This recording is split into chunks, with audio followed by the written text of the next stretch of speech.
Okay. Hi, besties. Well, Hi, besties. welcome to our podcast. Here with tennis on. The best podcast, is it? Here we go. Is that what it's called? Okay. Yeah, Oh, did you put it on podcast or did you it's a video. Yeah. YouTube? It's. Remember we couldn't get it on Spotify. Here, okay. let's stop the video. Okay. Or So should we- no. Yeah. We'll I can't do get it this. YouTube. I can't get this. There. So just do it as a YouTube video. Okay, guys, we are going to be reading stories from Spooky, Indiana. Tales of haunting, strange happenings, and other local lore by S.E. Scossler. If I correct me if I'm wrong. Okay. Who wants to read the first story? Okay, you're going to read Sophia? Yeah. Okay, let's I see. want a Sophia. I'm just having you guys read. Okay. Okay, how many stories should we do? Just do one for Addie and one for you, Gray. Okay, page 9. Okay. How long is Sophia? Sophia's not long. Page 9. It's here. It's Sophia, right there. yeah. I know. It's 5 pages long. Okay. Read until it ends. Here, hang on. Okay, this is Sophia. Person. He needs some milk. Need to do that, Grace. I think the thing needs some milk. You good? Should we restart the video? No, keep it on there. Here I go. It's gonna be funny to see this in the video. What did you do to it? Oh, there we go. Okay, I'll okay, just stand up. okay, There we go. okay. There we go. You even messed up the thing. Here, hang on. Here, stop. Hang on. Okay. Okay, spooky stories. The taxi driver was startled when a woman in white waved Oh him. no! This is the Hammond story. We want the Fort Wayne story, right? Yeah. The Fort Wayne. no. We want the Hammond. Sophia I is thought Hammond. I thought we wanted to read the reflection. No, Want to read the Fort Wayne one or the Hammond one? the Hammond one. Sophia. Okay. She wants to read Sophia, right? Because I told her it's from Fort Wayne. The taxi driver was startled when a woman in white waved him down as he was pulling into Hammond. Still, a fare was a fare. As he pulled up, he realized her fancy gown was, in fact, a wedding dress. The style was old-fashioned, but it looked good on her. She was a young with blonde hair and stunning blue eyes. She must be a model on her way to a photography shoot, the taxi driver thought admiringly. He couldn't think of any other reason why a lovely lady in a wedding gown should be hailing in a taxi. As the woman stepped into the back, the air in the taxi cooled abruptly, as if the driver had turned on the air conditioner, which he hadn't. The man shivered a little as he glanced in the rear view mirror and asked the lovely bridal figure for the address. She told him to drive to Klein Avenue in Hammond. The driver nodded and pulled out into traffic. Are you going a photo shoot? He asked, unable to control his curiosity. At first, the woman did not answer. The taxi driver glanced into the rear view mirror, afraid he'd offended her with his question. When he saw her ashen face and trembling lips, he stuttered an apology. The woman shook her head sadly. No apology, she whispered. The fault is not yours, it is mine. I thought. Her voice drifted off on the last word, and she lifted a dainty hand and wiped her eyes. The taxi driver tore his eyes away from the pale bride and kept on the road as she told her story. She was seeing a man from the other side of town against her parents' wishes. They wanted her to marry a man from their own nationality, and her boyfriend came from another part of the world entirely. Still, the couple loved one another in spite of their differences, and they met often on the banks of the Klamath River. They planned to wed secretly. She had saved all her money and brought the perfect wedding gown. On the appointed day, she snuck away from work to meet her boyfriend at a local church where a priest had agreed to marry them. She dressed herself carefully in her new wedding gown, and then she waited and waited and waited for her groom to arrive. But he never came. After 2 hours, the priest had gently urged her to return home. She had recently agreed. "Oh, miss, I'm so sorry," the taxi driver began, glancing in sympathy at the white-gowned woman pictured in the rearview mirror. Then he gasped. The woman in the back seat no longer wore a pristine white wedding gown. Now she was soaked to the skin. Her white wedding dress was torn and covered in mud and river slime. Her face and lips were blue.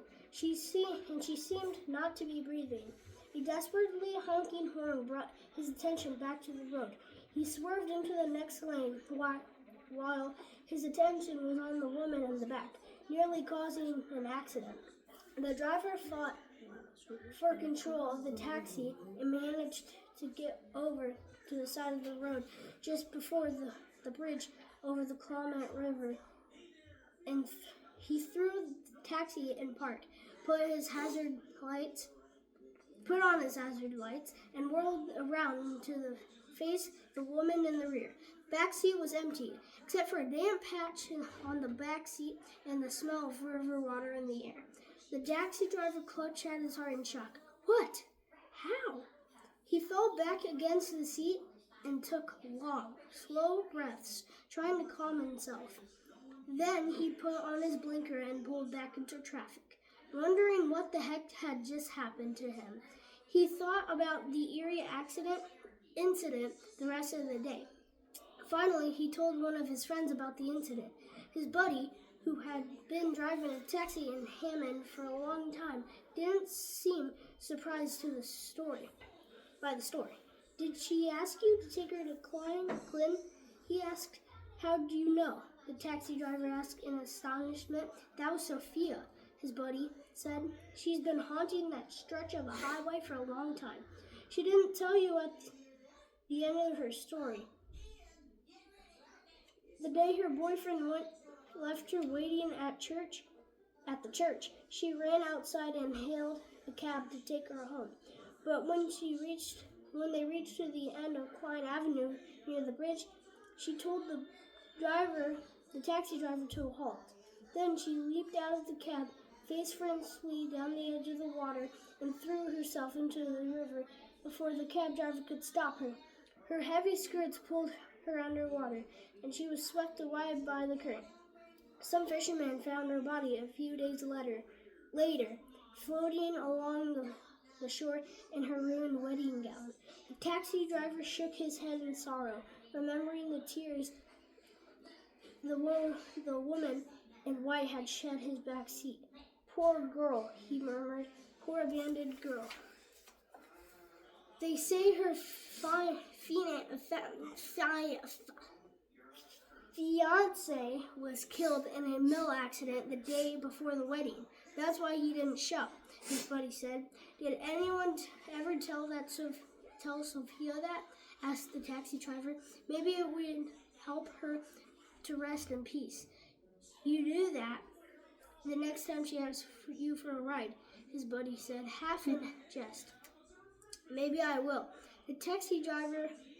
said the taxi driver, but remembering the drowned figure in his back seat, he wasn't so sure he wanted to give Sophia another ride in his taxi. Once was enough.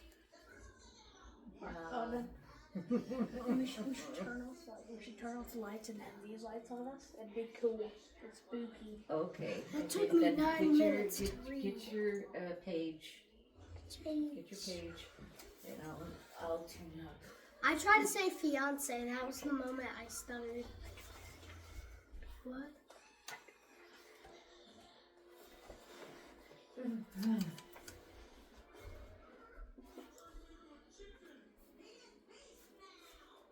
Alright. Don't cough on the mic. I'm not coughing. Just stop. Alright. Oh, Grayson! The mic will stand up. Okay. This is scary. Okay. Go ahead. Alright. This is the Hatching Man in Bloomington, Indiana.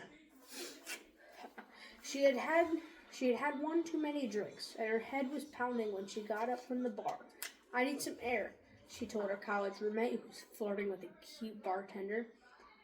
I'm going back to the dorm. I'll be along later, her roommate said distractedly, her eyes fixed on the handsome man behind the bar. The co-ed headed out into the street, and the fresh night air brought some relief to the pounding in her head. She walked briskly down the road, breathing deeply, enjoying the lovely night and brightly lit signs and windows around her. Her enjoyment faded when she made her first turn into a much narrower, darker street. Her headache returned, but this time it was not the drink that induced it. It was fear. There were warnings all over campus about a hatchet man who was supposedly abusing and killing women in the town. All the girls were warned to walk in pairs and to stay in brightly lit areas if they had to go out at night. She and her roommate were staying in the dorm over Thanksgiving break, and they had been bored staying inside every night, so they decided to go to the bar room that evening. But they hadn't intended to stay so late, or to walk home separately. The girl quickened her pace, aware of every dark shadow. Did she hear heavy breathing behind her? She gasped and started to jog, keeping to lighted paths as best as she could. Did someone grunt behind her? Will's footsteps jogging along in time with her? She broke into a run, heart pounding fiercely as she ran through the deserted campus and flung herself into the dorm. She pounded up 3 flights of stairs down the hall into a room, slamming the door and locking it behind her. It was only then, leaning against the door with her heart racing, she started to feel foolish. There was no sound from the hallway, no footsteps, no heavy breathing, no hatchet breaking through the wood of the door. She had been a fool. She staggered to the bathroom and washed up for the night, leaving the door locked behind her. She kept glancing in the mirror to make sure everything was secure. The scene in the mirror was normal. There was no sound in the empty dormitory. Everything was just fine, she told herself. Then she remembered that her roommate was still at the bar. She didn't want her roommate to walk home alone, but it would be foolish for the girl to walk along back to the bar to meet her. Finally, she called security. No one answered the phone, and so she left a message for the guard to watch out for her roommate. Then she called the bar and asked the manager if he could arrange for her roommate to be brought home in a taxi. The music in the background was loud. She wasn't sure whether the manager had understood her request, but at least she tried. She changed into her pajamas and curled up in bed with the reading lamp on, determined to wait up for her roommate. But the combination of heavy drinking and her earlier frights sent her into a deep sleep almost at once. She did not awaken until the sun came pouring into the window. Excuse me. In the morning, she groaned when she opened her eyes. She had a hangover, and her current headache was worse than the one she had in the bar room the night before. She rolled over, trying not to be sick, in the bed, and looked across the room at the bed on the other side, wondering if her roommate was still asleep. Her roommate wasn't there. Moreover, her bed was already made. In fact, it looked as if she had not been slept in at all. She rolled to her feet, heart pounding. Maybe had her roommate come in and left again. She didn't see a note. Maybe her roommate had spent the night in the lobby. She had done that before when she was out partying until wee hours in the morning, saying it was too much trouble to climb 3 flights of stairs. With trembling hands, the co-ed unlocked the door and wrenched it open. Poised to race down the hallway in search of her roommate, she was instantly overwhelmed by the unmistakable, faintly metallic scent of blood that smashed into her nostrils as the door swung open. That was her only warning, before her shocked eyes saw blood splattered all over the far wall. She screamed in horror, and her eyes sank toward the floor, which was covered in gore. Her roommate lay at her feet, throat slit from end to end, and pieces of skin were dangling off her arms and legs in strips. Her blue eyes were blank and staring, her mouth twisted in a rictus of pain. Blood pooled on her dead body. One hand was outstretched toward the door, nails splintered where they had scratched in vain at the wood, trying to summon help from her roommate before it was too late. The morning sun highlighted every inch of her torn skin and blood-stained dress, but across the center of her body lay a long black shadow. She looked up from her dead roommate in a daze, her gaze following the black shadow to its source. Embedded in the window frame near the entrance to the staircase was a blood-stained hatchet, outlined in the light of a rising sun. The hatchet man had claimed another victim. Ooh. That was scary. I don't know what's Okay. gonna be able to- That was the, we will resume do another story they could do each another story tomorrow. And, we're gonna be doing, another taste test of chocolate, Freeze-dried ice cream, freeze-dried ice cream. and Yeah, stay tuned for that. what else do we have? We had the Pixie Six. Yeah. No, those are just for you. I just got those for you. Or something else. I can't remember. Okay. So that'll be tomorrow's, and they'll do another reading from the spooky Indiana. Spooky Indiana Tales of Tales. Hauntings, Strange Happenings, and Other Local Lore. Yeah. And by the way, if I'm ever going to college and if at nighttime, if there's a guy going around killing people, I'm not going there. I'm transferring. And if where I transfer goes there, I'm going off to Hong Kong and doing college there. There's no way you can catch me somewhere in a college where if you're out at night, a guy with a hatchet's gonna come slit your throat with it. Oh my goodness. I'm getting the heck out of there. Yeah. So stay tuned for tomorrow. And what did we say? Subscribe. besties. Hold on. Subscribe. Like, turn on the notifications, Yeah. and comment if you have any scary stories that happened to you or your friends that didn't happen, that aren't in the book, that aren't from Indiana or whatever. Yes, there you go. We'll read them, and maybe we'll read them in our next video. There you go. Okay. Bye, besties. Bye.